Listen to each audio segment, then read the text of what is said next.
Yo, yo, yo, it is your boy, Nayz versus Wild, and you're listening to another episode of Beowulf Sessions.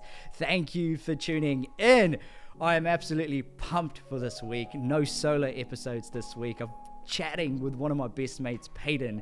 I actually had a conversation with him. I think it was Beowulf session number 8. Almost 12 months ago now, and I'm bringing him back for this reflection session that I promised him 12 months later, because I told him every single Monday that I would show up for well over 12 months, and we've accomplished that. And now it's his chance to do a reflection session on that conversation that we had 12 months ago. We talk pretty much the last 12 months, how his perspective, his mindset has changed, what he's learned through his travels, and also being a creative entrepreneur as well. We also talk about our time together in San Francisco. Just only 6 to 7 weeks ago, I spent a bit of time in the States, and I spent 4 or 5 days with him and his friends and his family. It was such an amazing experience. We chat about that. And we also talk about something that we haven't talked about before in a Beowulf session. We take on the values and the understanding of religion and the impact that religion has on our influences and also our movement in life. And it's been a topic that we have never really discussed on a Beowulf session. So I'm super excited for this chat with Peyton. And honestly, he's such a great energy, such a great mind, and we really gel. And I think we have 2 different upbringings, but we do have common values and also common differences that really set us apart. I promise you'll enjoy it. Enjoy this session. Peace and love. Let's go. I am so excited for this chat. It's going to be the most chillest, candid chat I've ever had, probably on the Beowulf session, because I'm chatting with my boy. I just spent a lot of time with him actually in the States, in San Fran, and I've been actually wanting to bring him on ever since I got back from the States. So I'm super excited we get to do this. How are you, bro? How you doing? I'm good, man. I'm a lot better than yesterday. I was so tired. It was crazy. Like I told my dad he had been trying to get me to do this repair. I still help him out somewhat, like here on the side, and he had been trying to get me to do this repair, and I'm like, oh, I can, like, and then I finally went out and I chose the one day that it's like 100 degrees and nearly got heat stroke. So I'm glad I made it out, but I'm glad we got to connect as well. So 100%. I know we were meant to do this yesterday, but now we're doing it now, which is even better. And I'm glad we're not pushing it back even more, which is super good. Bro, there's so much to talk about, because honestly, this is the 12-month reflection that I like doing. And I think we're right on time, bro. We're right on time. And I'm excited to sort of touch on, I actually listened to our session 12 months ago, just yesterday, just to reflect up on pretty much the whole conversation. And one thing that kind of still sticks out, and I use it almost every day, is when you talked about the power of choice. I knew you were going to say that. You knew you were going to say that? Yeah. Oh man, I just feel like everything I've done in the last 12 months, like I always thought about the choice I'm making and how I'm going to be thinking about it in a positive light or a negative light as soon as I get in a bad rut. Like even the last 3-4 weeks, like I haven't been feeling too well, got hit with like some sort of virus. And now I'm slowly getting back into it. And I'm like, yo, this is my choice to try get back into being more consistent in the things I'm doing. And, like no one's perfect, but I love that. How's the last sort of 12 months? And let's reflect on that really quickly before we talk about everything else. Yeah, like in terms of that lens, or just in general? Just in general.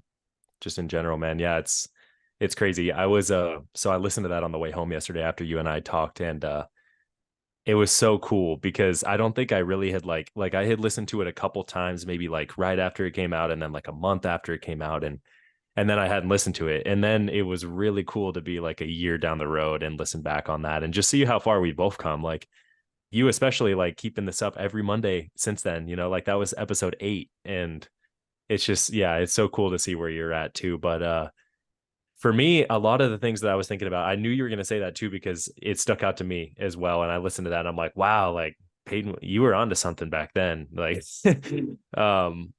and just to see like how far everything has come. And I just heard myself say so many things that I've pivoted from since then, and so many things that I still like have gone even deeper with. And but overall, I think the biggest thing that's changed since then was the film, like the transition from photography to like more film storytelling. And that was really cool because when we were having that conversation, I was still all about the photography, and like I always will be, but now my brain is like pretty much 100% film. So it was really cool to listen to that again last night, and I'm really glad I did, because I know we both come so far in that year, and I don't even think I realized in the moment when you had said that, like, we'll check in from a year from now. I don't think you can't possibly like understand where you're gonna be, you know? That's so true. And I'm just glad we kept the promise. Like there's probably Yeah. somebody that's probably listened to the first Yeah. episode and like, holy shit, these guys actually did it. Like, Yeah. and I remember, man, like I remember telling you, I was like, bro, trust me, I need to get you on as like one of the first sessions, because I feel like there's a momentum shift. And I want Yeah. to do this with you. I don't know, man. I just every time I hang out with you, like it just feels Yeah. like a different kind of connection. And Yeah. I was telling Peyton yesterday while I was texting him, I was like, bro, I just feel like this episode's gonna be like so strange and weird in a good way, because Mm. we've got like so many differences in terms of thinking, but like our values are so in line in terms Yeah. of the intention towards others, Yeah. and the heart and the messaging that we try put across around like collaboration, around kindness, around, you know, working as a collective, for a greater cause, for Mm. that personal legend that even you probably already know about. Let's go. Now you're calling the alchemist, dude. That's what I love. Man, like to be honest, like just to my Beer Wolf listeners, I spent like what 3-4 days with Peyton and San Fran's, and man, Yeah. like I feel like I learned so much because I hanged out with his mates, and we I pretty much crashed a wedding. No, But bro. It was so good. You were meant to be there, and everyone knew it. yeah, it was so good, bro. It was so good. It was so good interacting with all your mates and stuff like that. And even when I Yeah. came back, I was like, damn, it's so like it was so refreshing to be Mm. in that room and have these conversations with people that had like total different upbringings to me, and Mm. how understanding and how open-minded and how Mm. refreshing. Like I literally got the American dream that like the Mm-hmm. media doesn't portray. Does that make Let's sense? go. Let's go. Yeah, that's what I uh, was hoping. That's what I was hoping.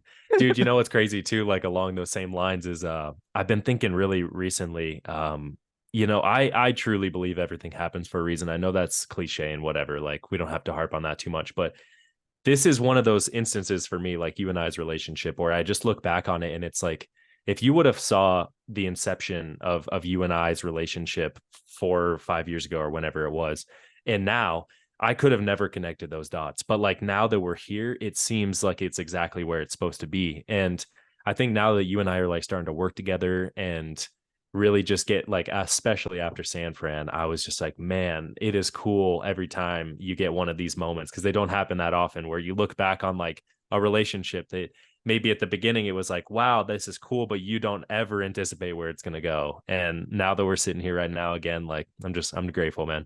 So 100%. And bro, we're just freestyling this session right here. Like that's how yeah, it's no more like, yo, I'm gonna ask you questions and we're gonna yeah, go. Like this is literally candid as fuck, and it's gonna be an awesome conversation. And there's a couple of things I really want to touch on, because we like in yeah. terms of the time we sort of spent together and stuff like that. But like on that last session, I know you were in that state of like, you know, going to Costa Rica, was it? Mm-hmm, And you were obviously, you know, in the intention of going with the flow and like, you know, mm-hmm, seeing where life takes you.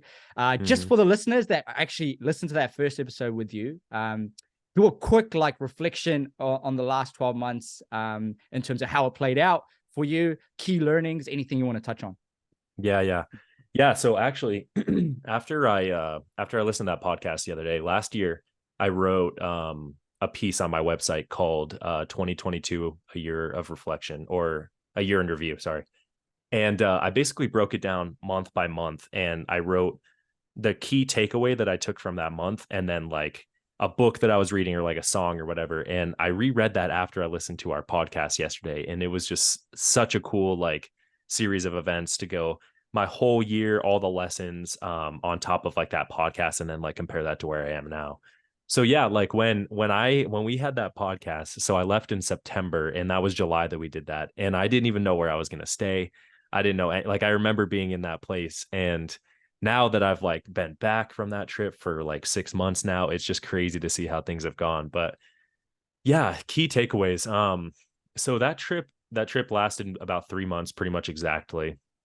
And I spent like 10,000 over my budget, so I had to Oh, basically like wave the white flag and just give up at some point. But it was pretty like concisely broken up into month segments in each of the places that I was. So month one, from like about October to like early November, was Costa Rica, and then I went to Peru, and then I went to Chile, and I spent about a month in each one of those places, more or less. And each place taught me something so different and so profound. And it's such a like in-depth conversation, and I've written about all of those places on my website if anyone's listening. But at the end of that like year in review thing that I did, including like my whole year leading up to that trip plus the trip, I boiled my entire like outlook by the end of last year down to one word, and it was submission. And I thought that that was so interesting because that is really what I took away from last year. That's really what I took away from that trip, is like to be able to do what you and I are trying to do, what I'm trying to do, to be able to like go and travel the world and like do all of these things and be a creative. It requires you to just submit, and you have to trust. It requires so much faith. It's like you can't walk through this path like trying to control everything, or you're just going to fail, you know? And yeah, to read that word yesterday was really powerful. Like submission, like what does that really mean, especially in our Western culture where we're so focused on controlling everything and like being the like determiners of our fate. And to be actually recognize that the key to succeeding in like being a successful creative is to submit was like extremely powerful for me. And I think that's probably what I'd say I took away from that trip more than anything. wow. Wow. Yeah. That word Yeah. just puts so much imagination in my head, to be I know. honest. Yeah. Like Well, and it's powerful. even like thinking about you and your races and everything, and like the most recent thing where like you started to have those issues and you had to like submit to the moment and be like, maybe I'm not actually like supposed to power through this, like I know you can relate to that as well. 100%. Like I was only talking to you like 3 weeks ago via Yeah. FaceTime, and I was like, man, I was meant to run a half marathon to get back into my sort of marathon journey before the 70K this year. And Mm. literally the night before, my resting heart rate raced to 140, which never happens. I rushed to the emergency hospital, palpitations beating way too fast. And it's like usually it never happens to me like that. And I thought Mm. I went straight into a panic attack, to be honest. Mm. And Yeah, I bro, I was understand. at the hospital, I was at the emergency, like looking at all these sick people, and I was just like, man, like I I I was envisioning myself to be super fit and like, Mm. a healthy person, but like that type of stuff happens to anybody. It can happen at Yeah. any minute. And I talked about this on the last session, bro. I was like, man, nobody knows how many heartbeats we have.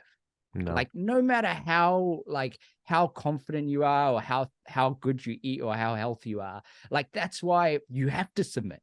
Yep. That's why you have to do the things even if there's no monetary value or there's Yeah. no status value or the Yeah. things that that society puts into pedestals these Yep. days, because everyone's so worried about image. Yep. It just blows my mind that we forget that no matter how good you are or how great you are, like even for me, like even 4 years ago, I used to care so much about being remembered. Even in our Mm. last session, and how Mm. my mindset's changed from Mm. that, from having so Yeah. many conversations, 61 episodes in, I even 63. remember like right after that happened, like a few weeks ago when we were talking, you even said to me, you're like, it stuck with me. You're like, it makes me wonder, like when something like this happens, where if all this like chasing is worth it, and if all Yes. of the like, I just want to like spend time with the people that I love. And that is like the submission. You know what I mean? It's not submitting in terms of like giving up or like caving to some other like thing that's not actually your dream. It just means like maybe these things that we've been seeking all this time aren't really like the objective, and being able to like make that pivot. Bro, that is on the money, 100%. Mm. And And I think even for me, like it was a great reset, bro. Yeah. Like I'm not gonna lie, like it taught me being in that hospital, even for those like 8-9 hours I was in there, it made me realize that, hey, I need to straighten out. Like I thought I had my priorities right, but maybe I didn't. And I Mm, think it was a sign, bro, before a big marathon. Maybe I was just never meant to run that day, mm, the next morning. mm. And I'm gonna take that as the greatest blessing from God. Yeah. That, and because maybe something might happen on the run, like maybe I'm Yeah. driving to that marathon, I might have gone in a car crash, like you don't know, Right. like Yeah. I'm still breathing and healthy today, and I'm glad I'm getting back into things now and doing this epic session with you. But you're right, we have to have our definitions for being Yeah. able to submit and Yeah. understand that, to be honest. Well, what and it's like getting to the point where we don't have to have something like cataclysmic happen to us, like that's often so many of the times when we realize we've been taking shit for granted is like when we don't have it anymore. Like the second you come down with a cold or something, you're like, oh man, like I forgot what it's like to breathe normal or like not have pressure in my head all the time. And it's like, how do we get to that place where we can just always be just like in line with that and not have to realize, oh wow, I was taking this for granted or I need to reorient here. Yeah. Is there anything that's kind of helped you, like even for the listener, someone that struggles with this, like, is Mm, there anything that's helped you to realign with your mm. priorities and your vision and your aspirations and your dreams in a way where you feel like you get genuine fulfillment, if that makes sense? Mm. Yeah. I think the thing that's coming to mind is I've become really privy to like the influences in my life over the last year. And that's everything, like people, content that I'm consuming, food, everything that I'm like taking in physically, mentally, whatever.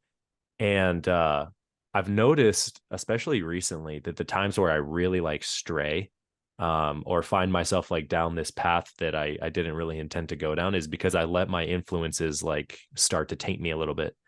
Mm. And I think that's really easy to do, especially when you don't understand how powerful they are. Like it's crazy how much the stuff that we consume impacts us, especially like even something as simple as the people that we follow on like social media or whatever.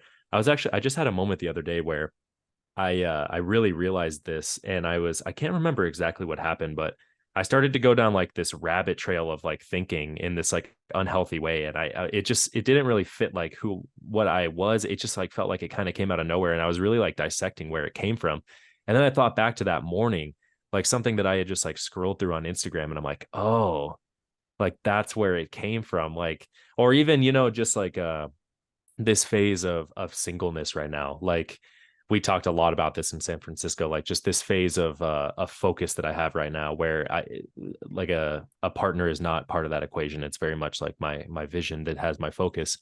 And that's sometimes really lonely and like hard. And I struggle with that a lot. And it's so easy like for me to get on Instagram or something and start scrolling through, or even at like that wedding that we were at, you just like are constantly inundated by all of these other people and you just lose focus. And so I just think that the influences are like so important. What are we taking in? What are we consuming? And how is that like leading to a downstream effect that we're arriving at that oftentimes we don't understand because we're not paying attention to like all the inputs we're giving, Does that Yeah. make sense? That 100% makes sense. And I just want to say, bro, I think you also have to give yourself credit, because I was the Mm, observer and I was such a good observer. And I want you to mm, listen to this is we went to that wedding, and bro, Peyton had so much trust and confidence in himself that he wasn't going to drink. And even me, I was like, bro, come on, man. I'm only here I'm only here for one night pretty much. yeah. Have a drink. And he was like, nah, bro. I'm like, I'm not going to drink. And I'm like, man, that takes a lot of courage. Mm, I'm so proud of you for doing that. I was actually mm. testing you the whole time, bro. But you, Yeah, you were. you did so good. You did so good. All your boys were drinking, and everybody was like going hard at this wedding, and you were just like, nah, I'm having fun without any influence on me. Mm, And I promise you, you were having fun, and I saw you mm, having fun. And I think even like those couple of days, man, like I think, man, your habits around sleeping, I actually learned something. I was like, bro, mm. this guy goes to sleep on time. Like, Yeah, I and tried to. and I was like, man, Not I that need to. first night that we were together, but yeah. No, no, it's good, bro. I think all of those little elements play a big part, and I Yeah. get your point around influence and making sure you have a feed that actually helps you thrive, not Yeah. brings you down. And I get that a lot. And I get in the rabbit hole, like no one's perfect, and get in Yeah. moments where like, hey, how did I get that thinking process? That doesn't really align with my value. Why is someone trying to Right. peer pressure me? Like, you Right. know, Yeah. yeah. Yeah. And you know what I like, what's actually just came to mind this very morning, like when I was walking and talking with God, like I actually prayed like a very specific prayer that I haven't really ever before. And I've thought it a lot and I've like oriented my actions towards it, but it was actually like a cry where I was like, help me with this. And it was to stop like filtering my decisions and my goals through what other people have already done. Like it takes a lot of energy to really like dig deep within ourselves and come up with something original, or be able to create meaningful work that is not tainted by something that we've seen happen before that is successful. And I think as of recently, I've really just gotten to a point where I'm like, I don't want to create anything unless it's coming from like right here and only right here. And that's really hard to do if you're just constantly like taking in all of this external influence. And I don't know what the solution is yet. Like I said on the last podcast, like if I could live in a world where I could thrive as like a creator without being on social media, I would. But I know. I think that's a huge part of it, man. And it's really just getting to me recently. I don't know. I get this because I remember talking to you about this a little bit. And it's in a way, when I'm like I'm writing this book at the moment, and Yeah. I told a couple of my friends about the title that I'm going for, and I got a lot of backlash. They're like, "Nah, that's not a title that's gonna sell." And I'm Mm, like, "Bro, I don't give a fuck about if it doesn't sell. mm, Like that title means everything to me." And in a way where like it's the love, it's the love for the title, for the story, and I don't want to chuck a title that like if I'm not going to go on that shelf and pick up that book, like yeah. I don't want anyone else to. You, Yeah. if you're not going to, like, that's all that we should be creating for Yeah, ever. that's it. And I Yeah. think I fully understand this and the pain and like the whole business and sales environment of like, being on social media and like I'm with you. Like if there was a way to do it, but obviously there isn't, because Mm, I think there's still strength in like connections and stuff like that. But yeah. in a sense where like creating out of love and for the love and for the light Yeah. in the darkness, because there's so many individuals and people that go through those experiences and don't see the light. And when Yeah. you have the creativity and when you have the strength to even walk and have a conversation, like you said just now, with God, like Mm, that is the blessing. mm, That's the blessing. Sometimes yeah. people don't see the light. And Yeah.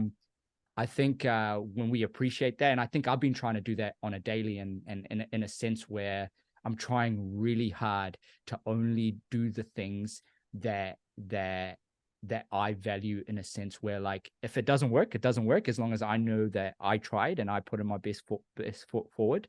And right now, like even for an example, like I'm trying to organize an event in our community, and there's not a lot of bite, to be honest, in Mm, terms of traction. And I'm like, yeah, like if no one shows up, I'm still showing up, yeah. and regardless. And I Yeah. think, I think I get that point, bro, if that makes sense. Yeah. And here's the thing too, like I don't want to sound like I don't want to sound like we can't be inspired by other people, you know. Yeah. It's important to be inspired by other people. And I actually just went and saw the new No. Christopher Nolan movie, Oppenheimer. Did I tell How you was about it? that? No, how was Oh, it? okay. So I just learned with this movie that Christopher Nolan shoots all of his films in 70 millimeter, like for IMAX.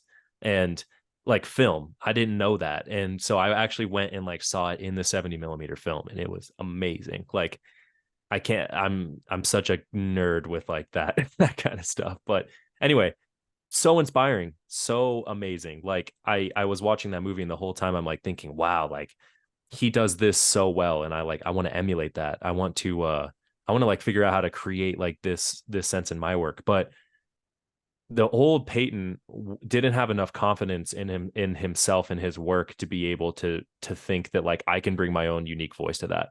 And so I would just look at like what's worked for other people, like especially like Sam Colder, and some of these like Just K and like some of these other creators that I really looked up to.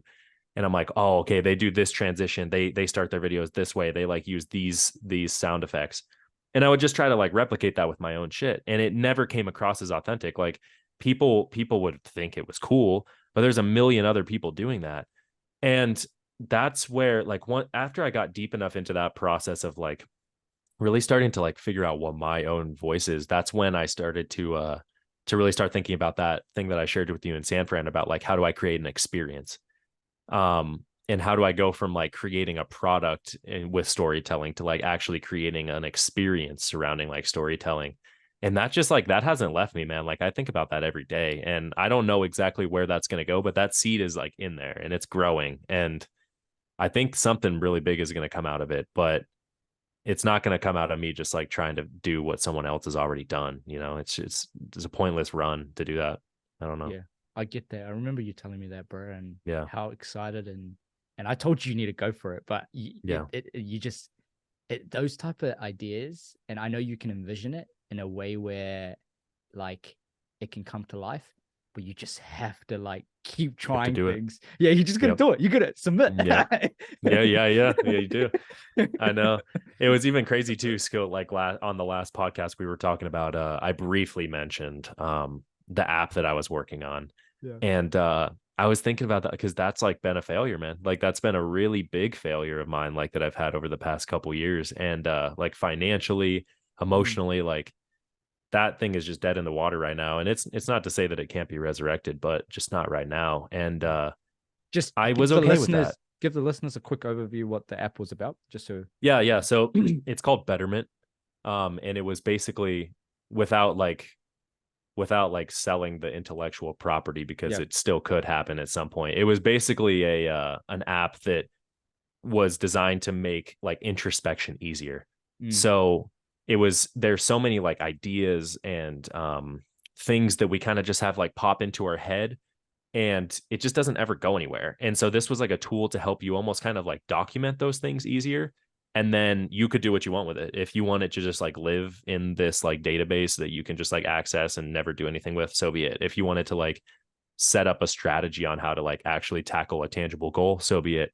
But it was basically just to make like, it was to take like this cloud of ideas and like fog and ambiguity that we kind of have floating in our heads and make it easier to track all of those like little ideas and do what you want with.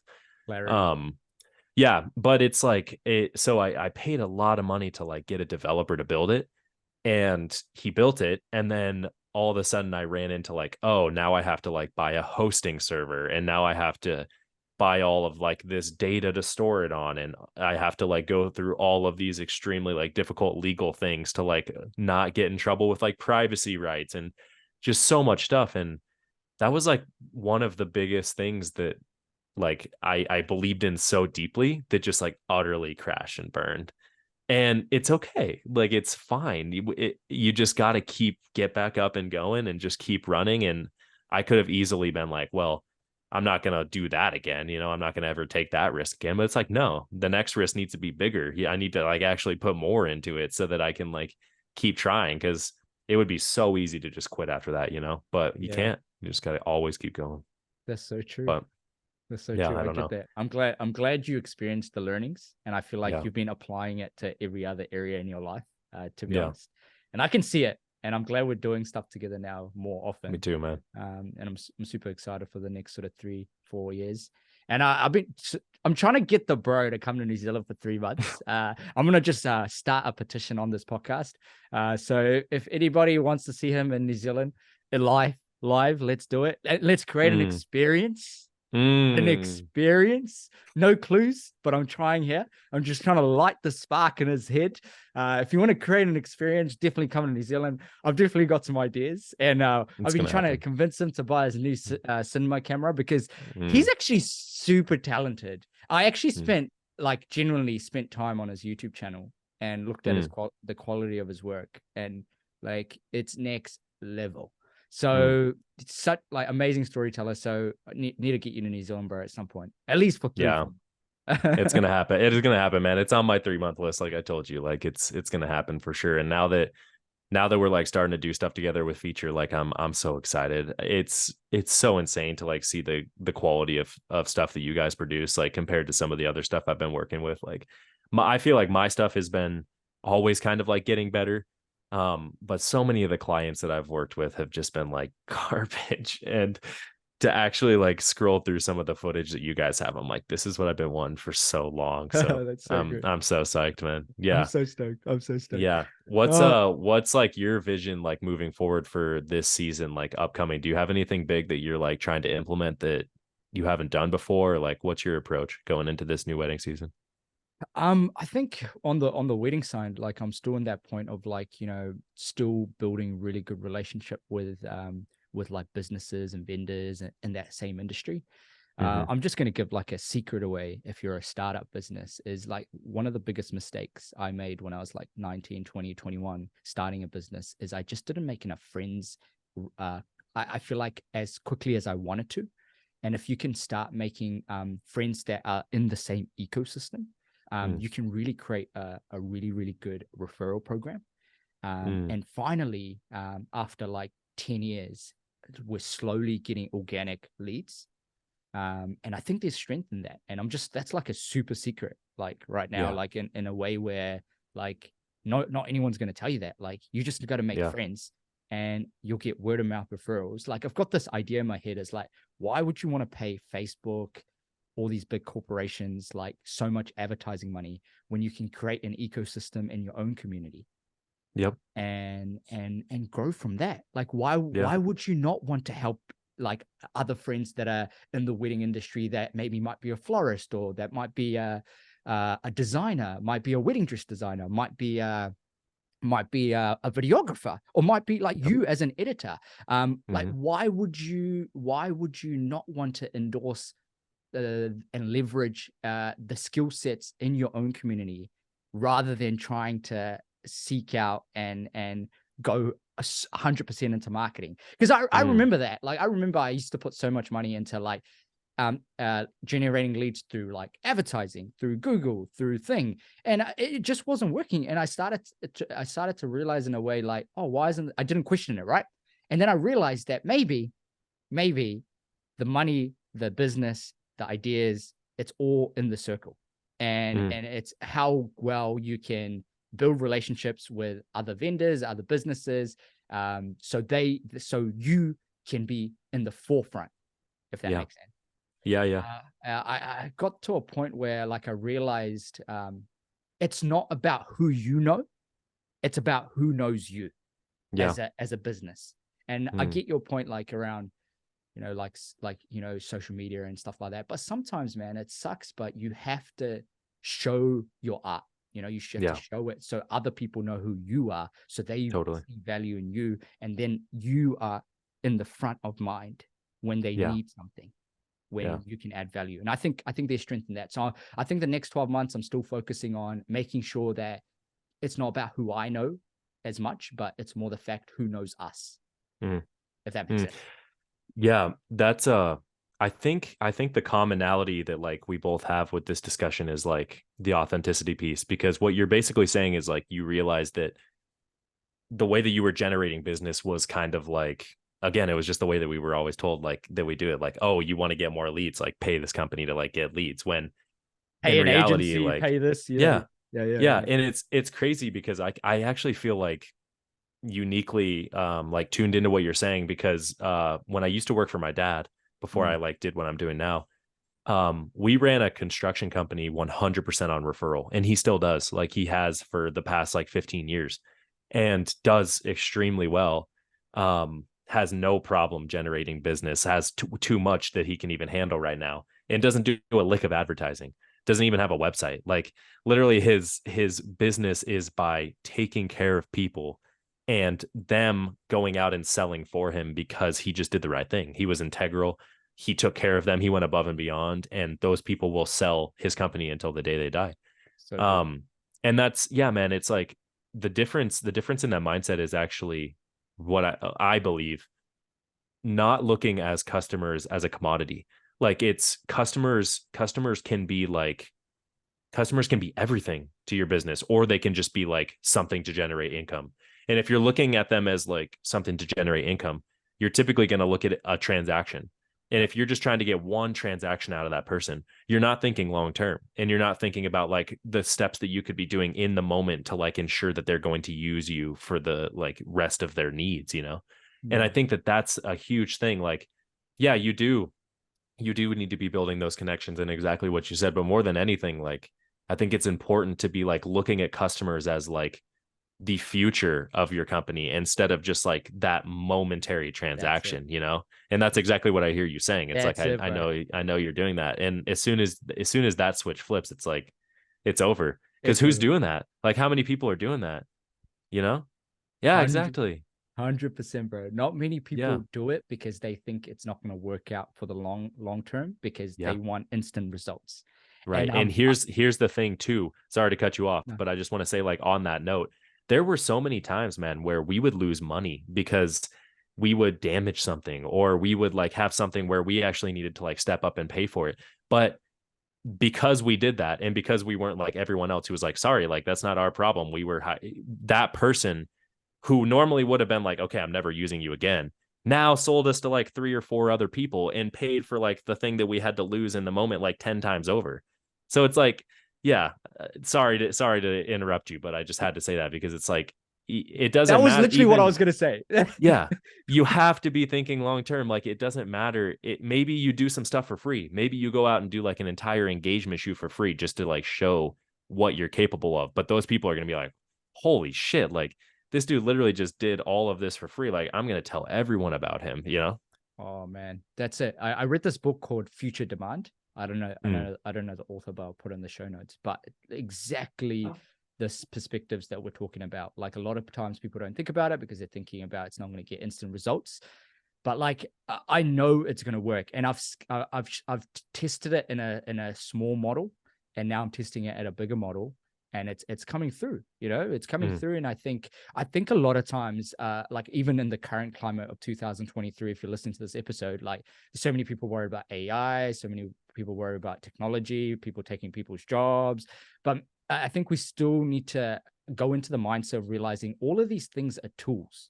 mm, Nothing, like I'm saying this right now, and it's going to be the same for 200 years, 300 years, because I'm so confident. Nothing in this planet is going to be word of mouth relationships. Nothing's going to be face-to-face connections, no matter how yeah. good AI and anything gets. And I'm not against AI. I've been using it like constantly. It's been a great tool to as a creative.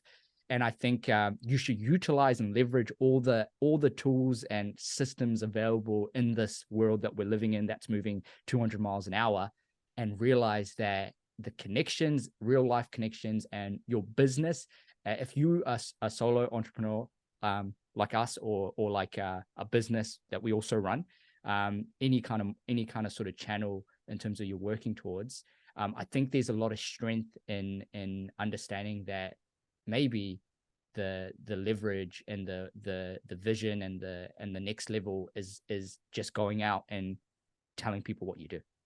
Yeah. Yeah, 100%. And it's easy to look at like, so many times we can just find ourselves almost as like passengers on this ship of like society, and like society is just kind of like moving in this direction and we don't have a lot of say over it as like the average person. And I don't subscribe to that. Like I think we have like the way that we conduct ourselves and the things that we're interested in have a huge impact on like this direction that society moves in. And clearly that's AI. That's like what's coming, right? Like AI is becoming a more prominent part of our life. But I 100% agree with you. Like I think as that starts to happen, and even if you've seen things like just like technology in general improving over the past 5 years, people are really starting to like crave human connection again. Big time. And that's most apparent to me with social media, especially with things like the documentary The Social Dilemma, I think it was. um that like we've gone up into this point where we've just all been along for the ride for whatever direction society's moving it for so long. And it's gotten to the point where people are actually starting to be like, well, I don't really know if that's like actually better. Like maybe I don't want to be on social media as much, or maybe I don't want to like have my home a smart or like whatever it might be, you know what I mean? And I don't think that's going to change. I think Yeah. as we move forward, as our lives become more convenient and we get farther away from like things that are fulfilling because of convenience, we're going to crave it more, and we're going to crave more than anything like being able to connect in a way that like we are right now, or people who are listening to this podcast are right now. AI is going to be a tool for sure, but I just don't think it's going to be the end all be all of our future. 100%. I get that. And I think, especially for like individuals, like I don't want to put us in a box or any of the listeners, but I feel like in the next 10, 20, 30 years, I don't want anybody to label themselves in a certain category, because I feel like we're in the transition of where like I know that anybody that listens to these sessions and are individuals that thrive in different and new environments consistently. And that's where the creative energy flows. And I'm a big believer, and that's what an entrepreneur is, right? Somebody that doesn't get stuck in a business mindset. It always seeking to solve new problems, always seeking to make the world a better place. It's never about one idea and how is this going to sort of work, and how is this going to change the world or make impact. It's how is this idea going to work? Is it going to scale? Okay. And how is it going to impact? Okay. Next thing. And how is this going to work? It's a real entrepreneur is never fixated on one idea. Nope. Adaptable. Adaptable as hell, can pivot. And if you're listening to this, I want you to just remember that. Don't label yourself as, I used to do this, like, I'm just a photographer. I'm just an average photographer. Oh, I'm just like a podcaster. I'm just a YouTuber. Oh, I'm just this, I'm that. Like I did that so many times where like limiting beliefs and like I remember when I left my corporate job, like everyone was like, "What are you gonna do, bro? Like, what are you gonna do? Like, what's your job title?" And like every time I catch the plane on that pay slip, like on that like travel document, whatever it's called, you got to write your occupation, and every fucking flight it changes. It's so funny. Like literally from America, I wrote I'm the CEO of my company, and then on the way back, I wrote I'm the creative director, and then on the way out, I wrote I'm a photographer, and then literally on the way, like on the domestic flights, I wrote I'm a designer. Like, bro, it's like fucking crack up. Whoever's listening to this session is just gonna fucking crack up. But do you get what I mean? Yeah, hell yeah, I do. I love that. I that's one of the most joyous things to me is being in that place where you just kind of like float between identities, because there's something so beautiful about that in a world where people strive so hard to identify themselves as something. I'm a liberal, I'm a Republican, I'm a businessman, I'm a doctor, I'm a mother. Like, it doesn't matter what the identity is. Like, people just need to like identify with something. And being in a place where you can kind of just like be fluid with that and just kind of bounce back and forth between all these different hats, like that's what we're supposed to do. We're not one person. We all have all these different masks that we could put on at any certain time. And it's not that any of them are fake. They are all a part of us. But like, it's so hard when we have this entire basket of like things that we could be and people that are like authentic about like masks that are authentic to us. And we just choose to put one on every single day. And we're like, this is the one that society accepts. This is the one that my family accepts. This is the one that gets me money. And we just continue wearing it until we die. It's like, okay, that's fine, but I'm gonna be a director, CEO, filmmaker, photographer, whatever, all in between, and it's all me. Oh, I love it. This has been such a fun combo, bro. I reckon this has been the best Beowulf session to date. To be honest, it's been so good.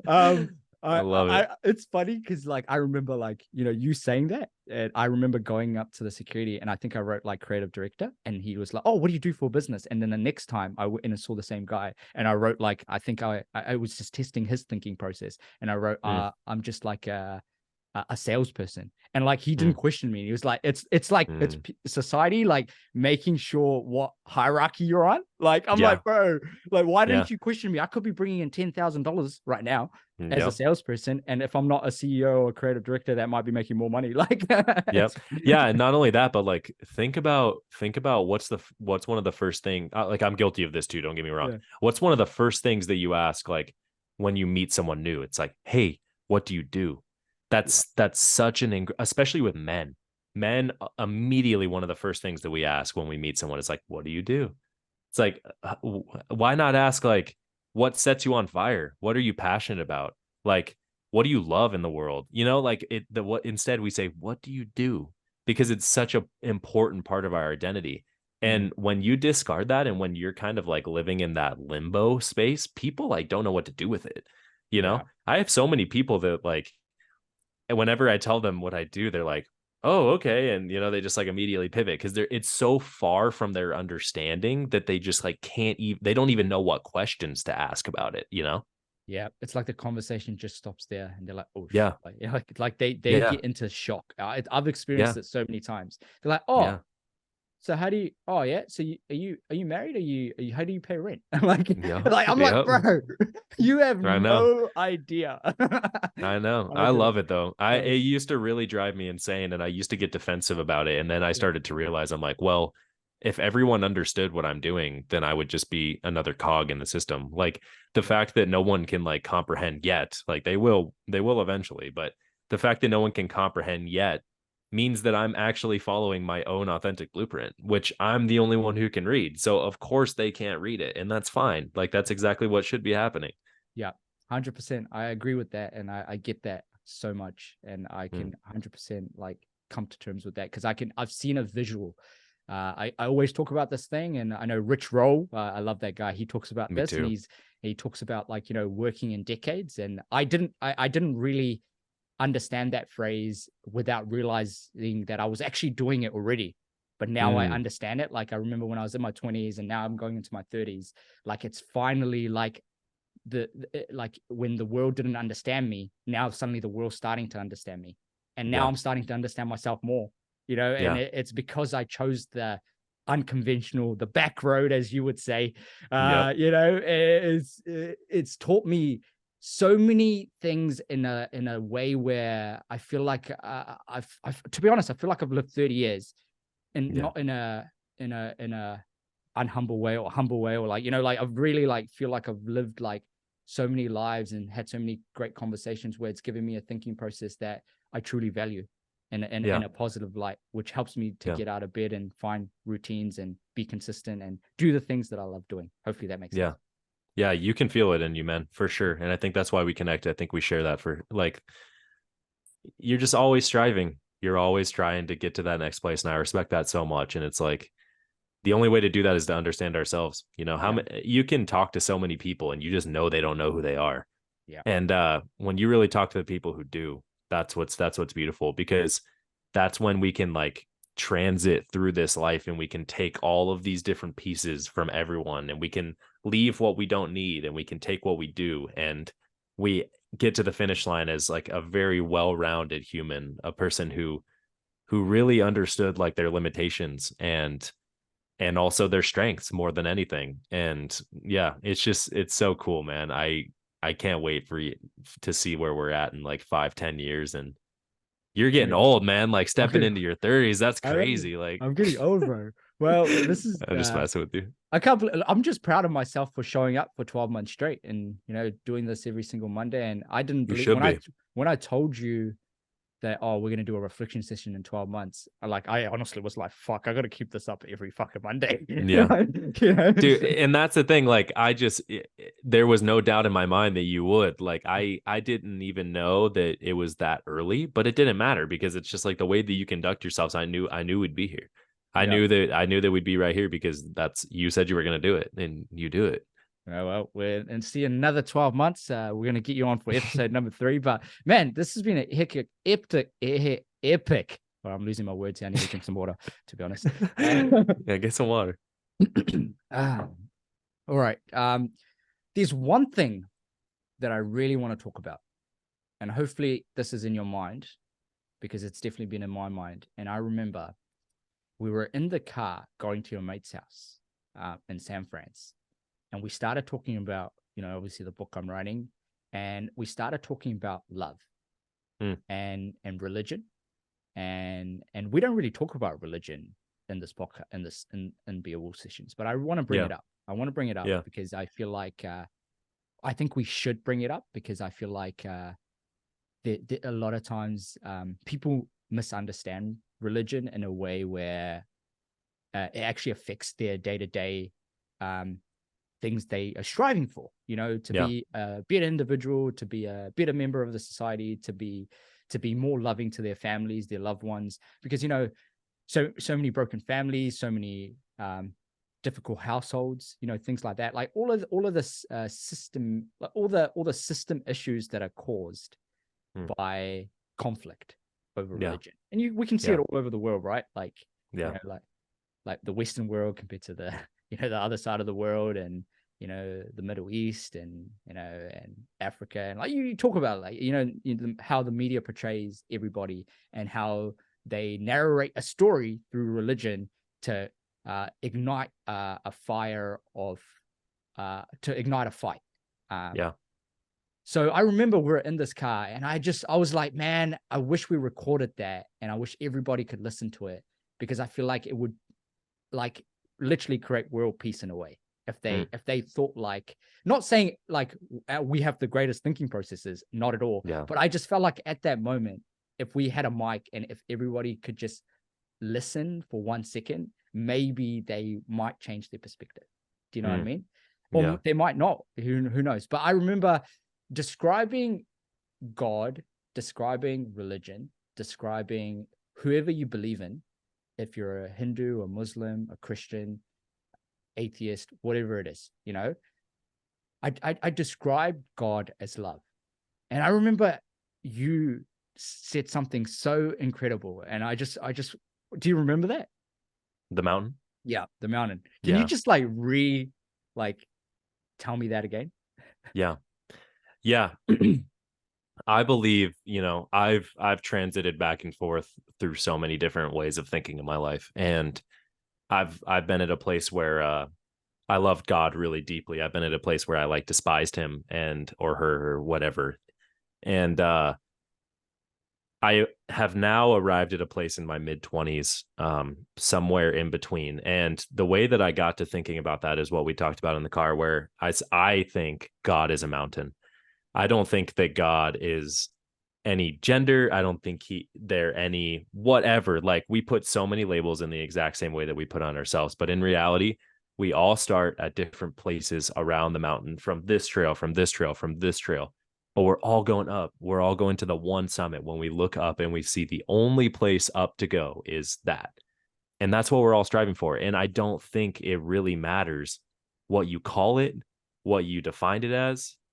If you're seeking God, which is love, then you're going to that summit, and we'll all see you there. You know what I mean? Like, that's it. That's as simple as it is. And I believe in the Bible. I believe every sacred religious text has something to teach me. I have a Bhagavad Gita right up there. Like, they all have something to teach us, They're all different trails up that mountain, but the Bible is what I have come to determine is that's how I want to strive to live. There's the way that outlines life is what I want. And I don't care if there's an afterlife. I don't care if when I get put in the ground, that's it. It doesn't matter. Right now, the Bible talks about that Jesus came so that we could have life and have it to the fullest.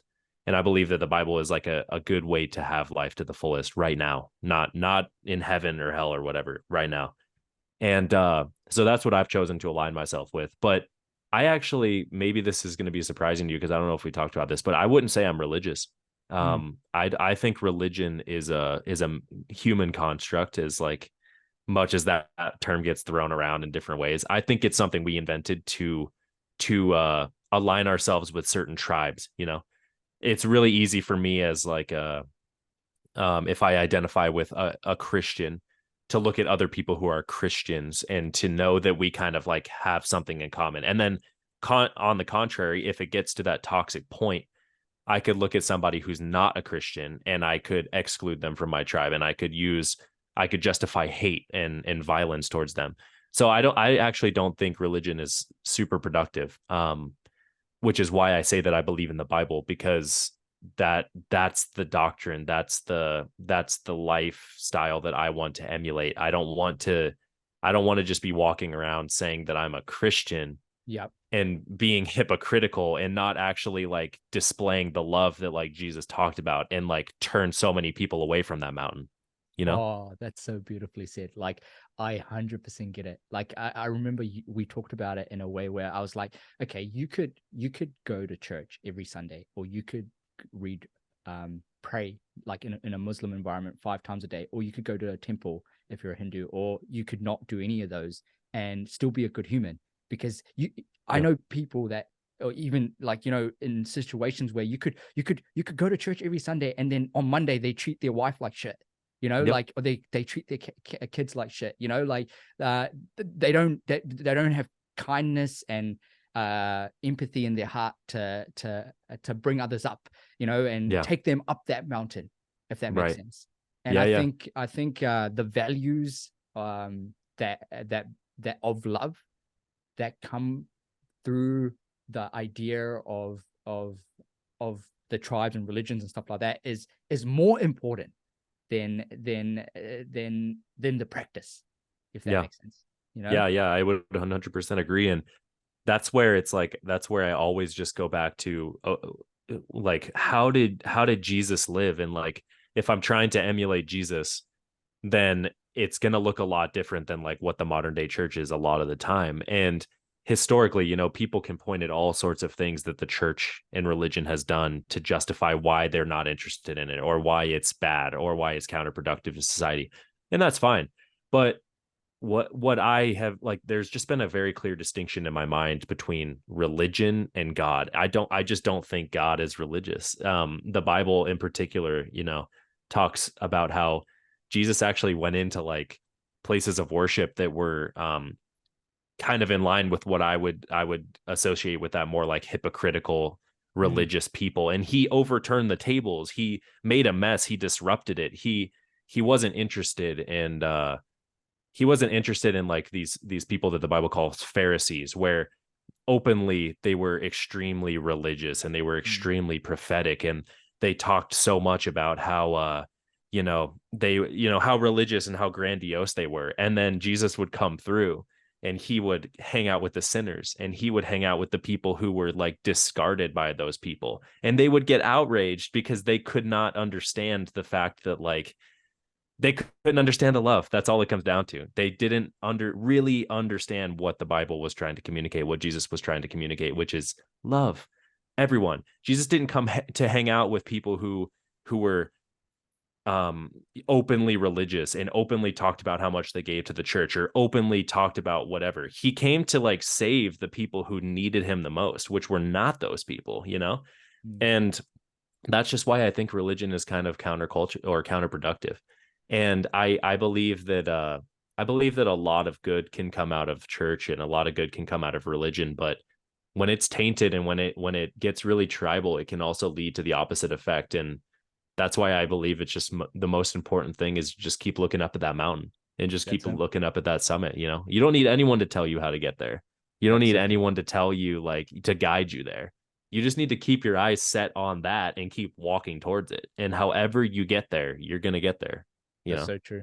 100%. Yeah. Don't like, obviously communities can change, and environments can Yeah. change, and religion and the culture, tribes, they're built around communities and stuff like that. And sometimes, you can fall and end up in a negative community.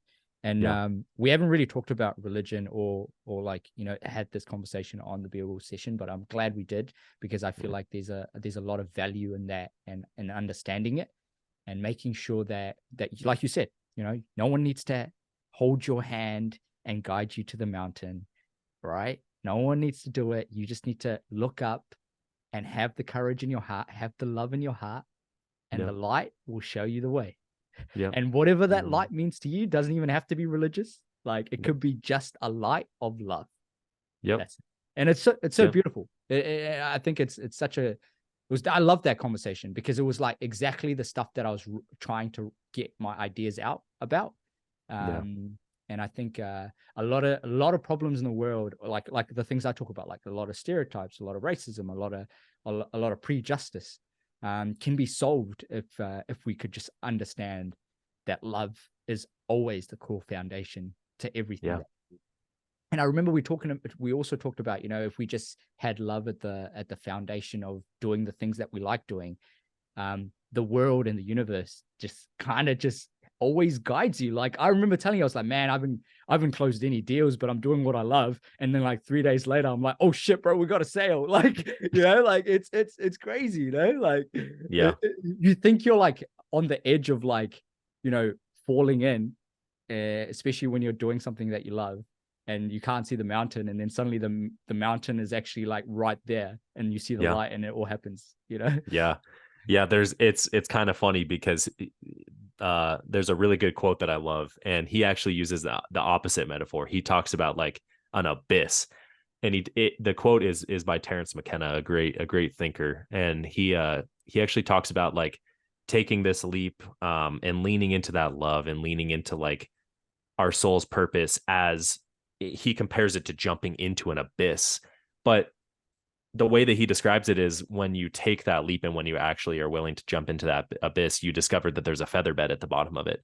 But so many people are never willing to like jump in to actually discover that like they land on a feather bed because it's too scary to take that leap. But it's like mountain, abyss, whatever metaphor you want to use. It's just most important to understand, like, cut out all the bullshit. I actually listened to one sermon a couple weeks ago, and they were talking, it was in a series called Bad Ideas, and the whole series was dissecting different bad ideas that people have about God. And it was so powerful. It's like it couldn't have been at a better time, because it was literally like 2 weeks after we got together and we had been talking so much about this.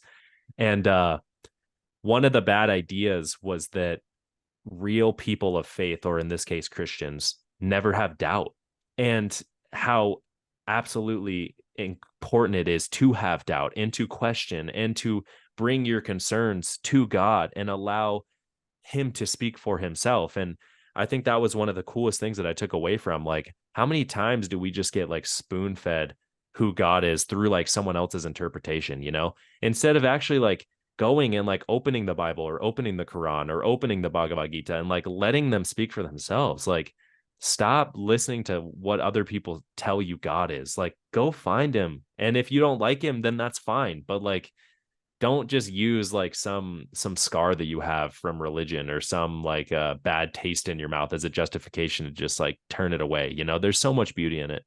That's so true, bro. They have the curiosity, to have the courage to lift the Yeah. book up, to have Yeah. your own narrative, to paint your own picture. And this is a foundation for everything: Yes. business, creativity, your own passion project, anything. That Yeah. literally what you just said, like, you're right. Don't let somebody else's narrative convince you that this is your narrative. Like, Yeah. there's a reason that you need to pick up that book at the time that you picked it up, and the words that you're reading is only for you. And Yeah. that's when we figure out who the heck we are always. Yeah. And God, or like I said, God or love already has a plan for us. And Yep. I think if we believe in our own heart and our own heartbeat, and I think have the courage to lift it and move forward for the good and have good intention for others, I think it's all comes around. Yeah, it does. It does, man. And the more that you lean into, you know, I've found that like connection to my higher self, with and without God. And I prefer to do it with God. You know, my life ever since I've really like started to dive into the life that I am now has been so much more fulfilling and so much more rewarding, and also like so much less self-centered. Like, Yeah. It just went from this thing where it's like, oh, you know, I'm above this. Like, I don't need that, or like all these other people are foolish for like seeking that, to being like, oh wow, like I've been missing out, you know. And yeah, you just gotta let him speak for himself, and open up the book, open up whatever it is for you. That's fine. But at the heart of that, at the summit of every single one, is love. And the more that you're seeking love, the more that you're going to figure out what the heart of God is. And the more that your heart is going to become the heart of God, because it's transformational, man, when you really start pursuing that. And you can't run to that and not be, you know, you can't run to that and not change, you know? Mm. if you start pursuing that, you're going to be a different person, and you're going to look back and you're going to understand like what it really truly means. But you're not going to get that from somebody else's perspective. You're not going to get that from somebody else's like advice. You're only going to get it by like running towards it yourself. Yep, that's beautiful. Epic. I'm glad we talked about this, and hopefully the Yeah. listeners can apply those learnings to every area of their life. Yeah. And man, what a convo, eh? To be honest, Yeah. we've been Thanks for bringing smashing. that in too. Like Yeah, yeah. that's, yeah, I appreciate that. I got you, bro. It's honestly like bro, to be honest, we've been talking for an hour, bro. What the Really? fuck? This is an hour session. I haven't done an hour session for like at least 30 episodes. Dude, long format is the way, man. I'm telling you. When Oh, it's good. people connect, they're gonna be willing to put in the time. So I'm Oh, it's glad. so good, so good. So I think we touched on a little bit of everything. We talked about the last session, reflected on it, and the learnings, and we touched on San Fran's. I remember that bike ride in San Fran's was super amazing. I still think about that all the time. I felt like felt so free that day. Me To be too. honest, felt so Yeah. free. But man, tell me, what's the? I don't really like asking this question, but have you thought about what the game plan is for the next 12 months? Mm. I know that it definitely is to I have two projects on my list right now. So one, I just got back from that 3-week road trip all throughout the West. And I have 1.5 terabytes of stuff to go through from that trip. Like so much. So that's a whole project that I'm working on right now. And then there's this other one that I'm doing with this other writer here in Colorado. She's amazing, and she's just such a beautiful writer. Um, Such a cool person. And so we're going to be working on a project together too. So for like throughout at least the autumn, those two projects are on my list. Maybe by then I'll be ready to come and bite the bullet and get down to NZ, but we'll see. But yeah, I'll I'm pay really for if you get that camera, I'll pay for the plane ticket. That's a okay. promise. All right. All right. All right. But yeah, I don't know, dude. I'm feeling like I'm feeling more driven than I have in a really long time. Like I've had this like vision board as my wallpaper on my computer for a long time, and it's down in the corner, it says focus. And I've looked at it every single day, and I'm like, I've been frustrated by it because I'm like, I'm trying to focus, but I just like it feels hard. There's so many distractions. And I feel like after a couple months of fighting that battle, I finally have figured out how to remove the distractions and how to actually truly focus on what I'm doing. And now it's just go time. Now it's just like create from that place. And that's all I'm trying to do. So we'll see. I don't know. I can't think much farther than like a month at this point, Yeah, I but know. I guarantee there's going to be a lot more focus, and there's going to be a lot more removal bullshit because That's I awesome. finally figured out what it is. What about Yeah. you? I think similar to that, bro. Like I've started to figure out how I can be honest with myself Mm, and really be honest. Like the Nayz that talks to me in the shower, the Nayz that when I'm mm, running, like the Nayz when I'm all by myself, home alone, that like convinces me things. Like I'm having conversations with that guy, mm. and I think it's powerful, to be honest. And I Yeah. think it's really helping me to, like you said, stay focused. I always used to say this line, stay focused. And I always used to like publicize it. But now I've got so much confidence that like I don't need to have Yeah. Yeah. someone else's accountability. You know what I Yeah. mean? And I've actually shifted away. Like I remember after spending time with you and spending time in the States, I said, man, I'm not going to post anything while I'm like enjoying time with people I love.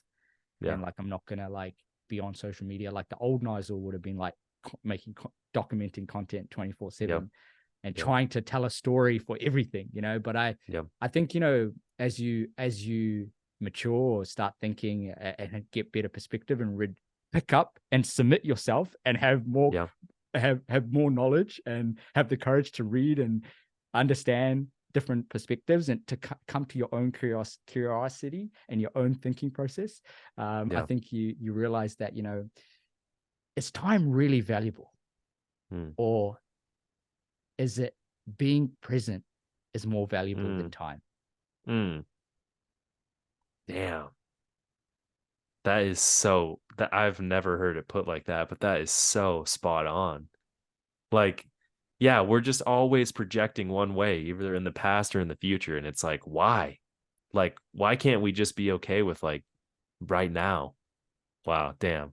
I mean, like, obviously presence is such a buzzword. That's not what's like catching me off guard right now. It's more so just like the negation of time, you know? Why do we focus so much on time? That's it, bro. That's it. And I Mm, think next 12 months is obviously like being a full-time creative entrepreneur is definitely not easy, and obviously we've got to mm, sustain the business and stuff like that. But I think I'm putting a lot of focus in that just so that I can uncover what I want to do for the next 10 years from my mm, 30 to 40. I feel like mm, I've laid a good foundation, like given myself a good window to be able to do it, especially from like, growing up in South Auckland and stuff like that, like understanding like my own limiting beliefs and understanding my own stereotypes. Because I remember when I got into this journey, even the Be a Wolf movement, I used to project an idea that like everyone else was the problem still. And mm, because of me starting this journey and doing these sessions and having so many amazing people come on, it's actually made me realize that maybe I was the problem. And it was my mm, own limiting beliefs that put me in an environment where I didn't thrive. And I mm, was so busy, like you said, I remember you actually talked about this in the last session we had about like playing the victim. And mm, I used to try convince everybody else that, oh, like maybe like the news outlets or the media outlet or anybody that's like portraying us in a negative light, but maybe I'm just jumping into the wrong rabbit hole, and maybe mm. I'm just not putting enough energy into myself and my own thinking process, and having self education. Yeah. And I think it takes time, man. Everyone's on their own journey, like you said. Everyone's sort of slowly walking up that mountain, trying to find that light. And I think after 10 years, from 20 to 30, of turning 30 this year, that I've realized that, man, it's all self-belief at the end of the day, regardless of what we do and how we try. And I think I'm glad I've learned this lesson before going into my 30 to 40s, because I know that the next 10 years is going to be probably my favorite. I already know it. Yeah. It sounds like you're right on track, man. Yeah, I mean, what better way to step into that new chapter than discarding all the bullshit identities that you've built up and just that's going it. with the one true one that's going to guide you? Yep. Like, what more rewarding and proud place to be as you step out of your 20s than that, you know? That's Yeah. exactly where we should all be by the time we get there. Like, your 20s should be a time when you experiment and you learn and you try new things and you fail and you get hurt. And then your 30s are when you take all the lessons from that and you fully implement them. So I think that's really beautiful. Yeah. And I'm just so stoked that that I feel like that I wouldn't have learned these things as if I didn't try a lot of things in my early Yeah. years, even like trying to do Beowulf sessions or trying to run a business and make no money for like the first 3, 4, 5 years, Yep. or having a 9 to 5 job and then still working on my passion project when I come home, like Mm, just having the willingness to submit and go for it. And I mm. think, man, this conversation's been so awesome, bro. Like, and I think, One thing too, real quick, I want to touch on that because yeah, like one thing I really respect about you too is that you just have you have the end game in mind. And not saying that there's a destination, like there isn't a destination, but like how, like, the longer you run the race, the less people you see at the finish line. You know what I mean? And I know you know that from like a physical point too. Like, the longer you keep going, the less people you're running with. And that's exactly what I see in you. Like, I'm so new to this journey. I only started running full time at creation last year. Like, I've been doing it for a decade, but you've been doing this since you were like 19, 20. And that, it just gives me so much fucking inspiration, man. Like, to look at you and to be like, damn, all right. Like, not only do I know it's possible because you're doing it, but like at the same time, I know you're going to be running when all these other people that I'm looking around at have stopped, you know? I'll be Well, 50, like bro. I'll be 50. in like the actual race like that you're about to do, and in like this journey. So like, fuck, I'm just so grateful to know you, man. It's fucking, oh fuck that, you nailed it, bro. That's fucking it. Mm, But yeah, man. Fuck, this has been so chill and I so refreshing, to be honest. And I'm glad we mm. had this conversation, bro. I think Yeah. is there anything else you want to like get out on this session, man? Nothing's coming to the top of my head. I guess it's just like, yeah, I would just, if anyone out there is listening to this conversation and, maybe you're like at the starting line and maybe you're kind of at the bottom of that mountain, or I don't know. I just want to speak to the people who like don't have their shit figured out right now and who haven't taken a step on that journey, and just encourage them, because I've been there, man. And like, I've been in some really confusing times, and I know maybe it seems like we have a lot of the answers, but we're just as far, we're just at the starting place of our journeys. Both you and I, like, as far as we've come, as we've figured out, we have so much more to go. And I think one thing that I've really been realizing lately is that everyone, in the way that they have their own unique personalities, in the way that they have their own unique journeys, they also have their own unique timelines. And that is a hard concept to grasp, especially in this world of comparison, when we're constantly looking around at people and being like, that person's at this point at 20 or 25 or 30, and I'm here. Like, is something wrong with me? Is something wrong with my path? And it's like, fuck that. Wherever you're at right now, if you're just at the starting line, if you're just, starting to figure your shit out, I hope you know that, like, you're in for it. You're in for a lifelong endeavor, but you're also not behind by the slightest bit. You're exactly where you need to be. You're exactly where you need to be today. And to just like send some encouragement that way, because it took me a really long time to figure that out. And I also spent a really long time not doing anything because I was scared I was already behind. So I was like, well, if I'm already behind, then I might as well just like not start, and Yeah. that's just, yeah. So that's what I would say. Yeah, everyone's on their own timeline. Keep going, wake up every single day and just pursue what you want, and you'll get exactly where you need to go in time. Love it. No, I'm glad. I would say the exact same thing. Every day, I think you saying that, it's made me sort of think about every day, and I think I've used this as a strength, is I feel like I'm on day one every day. And I think that's why I never stop going. Yeah. Because I always, in the morning, I'll wake up, I don't feel like I'm good enough today. And then by the end of the day, I'm good enough. Wake up in the morning, oh shit, I'm not good enough. Oh, I gotta go again.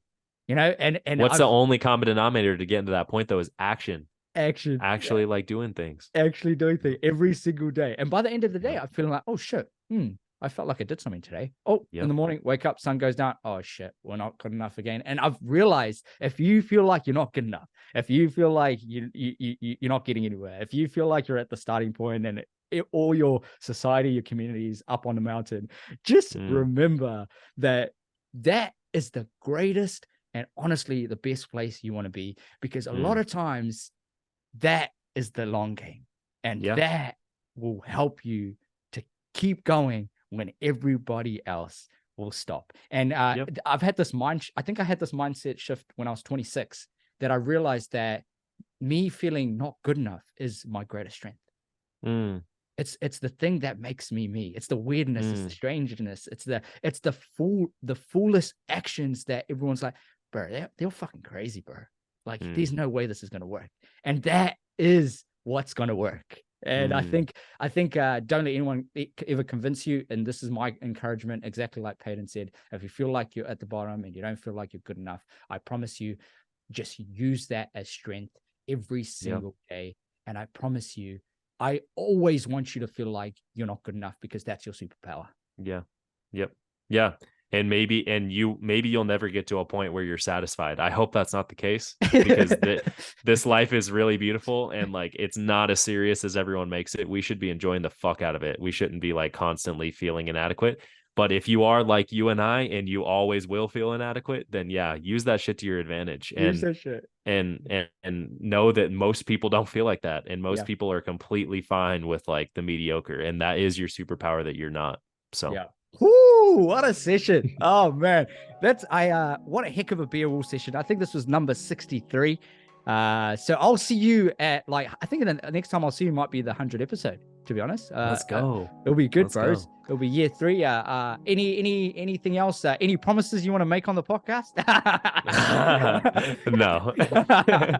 No. I can promise you I'm gonna keep going. That's what I can give you. I can promise you that I'm gonna keep going. And Keep trying my best.